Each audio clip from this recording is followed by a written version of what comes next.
Trivia alert. In the movie Sleepless in Seattle, which was filmed in 1993, the silhouette of the couple on the box of chocolates in the shop window outside Annie's house is in fact the silhouette of Tom Hanks and Meg Ryan. A pre-Seinfeld 1989 reference to the real-life soup Nazi occurred when a male journalist is speaking as Meg Ryan enters an office at her newspaper, saying, "He's the meanest guy in the world, but he makes the best soup you've ever eaten." The role of Annie was originally offered to Julia Roberts, who turned it down.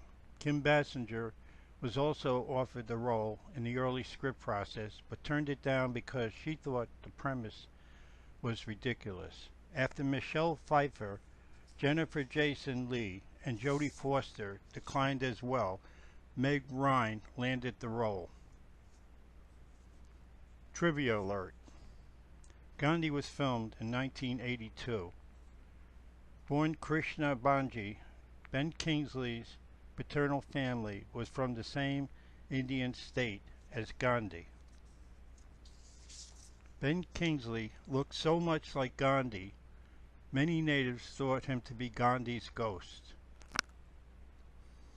There is a scene where Gandhi is insulted by walking on the sidewalk of South Africa by some young boys. One of them is none other than Daniel Day-Lewis. Dustin Hoffman had expressed an early desire to play the title role in Gandhi, 1982, but was offered Tootsie, 1982, the same year, and ended up taking the latter role. He eventually lost the Oscar that year to Ben Kingsley, who played Gandhi. Trivia alert. In the movie The Fabulous Baker Boys, which was filmed in 1989, Michelle Pfeiffer sang all her own songs. No voice double was used. This was the first time Jeff and Beau Bridges have acted in a film together. Some of the disagreements between the Baker Boys are based upon actual differences between the Bridges. Michelle Pfeiffer hadn't sang in a year when she got the part of Susie Diamond. She had to practice for 10 hours a day in the studio and then took the tapes home with her to study them. For her most famous singing Making Whoopee on Jeff Bridges' grand piano, it took 6 hours to shoot it. She only had one choreography lesson and wore knee and elbow pads during rehearsals. Trivia alert. The Breakfast Club was filmed in 1985. It was originally suggested that there would be several sequels to The Breakfast Club occurring every 10 years in which The Breakfast Club would get back together.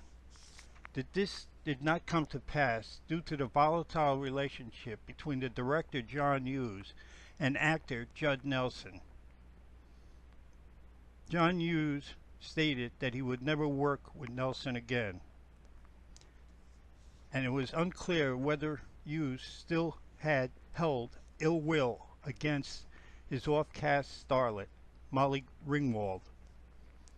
They had a falling out in the late 80s after Ringwald decided to move on from the teen film genre to pursue more adult roles, thus severing her relationship with Hughes.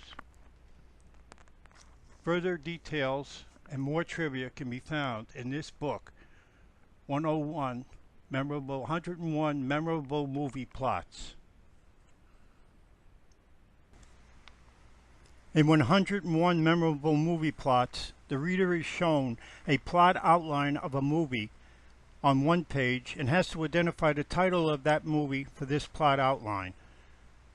The title of the movie is shown on the back of this page, along with the director's name, the year in which it was released, the major actors in the movie, and some trivia about the movie. You are looking at examples of how these pages will be seen in this book. The information can be especially valuable to readers who have not seen the movie because it can be used as a guide for future viewing.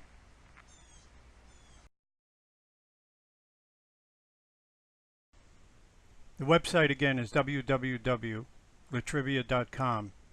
Litrivia is Littrivia. It's spelled with 2 T's.